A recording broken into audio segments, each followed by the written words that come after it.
ને વધારશો તો ભક્તિની અંદર આનંદ આવશે. વૈરાગ્યને ઘરની અંદર જ કેળવો. વૈરાગ્ય વગર જ્ઞાન અને ભક્તિની શોભા નથી. જ્ઞાન અને વૈરાગ્યની સાથે ભક્તિ વધે છે તો ઈશ્વરનો સાક્ષાત્કાર થાય છે. જ્ઞાન માર્ગની અંદર ઇન્દ્રિયોનો નિરોધ કરવાનો હોય છે.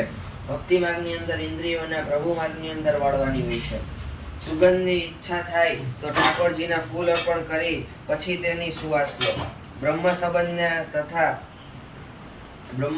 સતત ટકાવવાથી જીવાત્માનું જ્ઞાન દ્વૈત ભાવથી ભરેલું છે. પરમાત્માના સ્વરૂપનું જ્ઞાન અદ્વૈતીય ભાવથી થયેલું છે. કલ્યાણ થાય છે. ઉત્તમમાં ઉત્તમ તથા અદ્વૈતીય તત્વ છે. વ્યવહારના સ્વરૂપનું છે. વ્યવહારના જ્ઞાનની અંદર જ્ઞાતા અને જ્ઞેય જુદા છે. પરમાત્માનું જ્ઞાન થાય એટલે જ્ઞાતા અને જ્ઞેય એક બને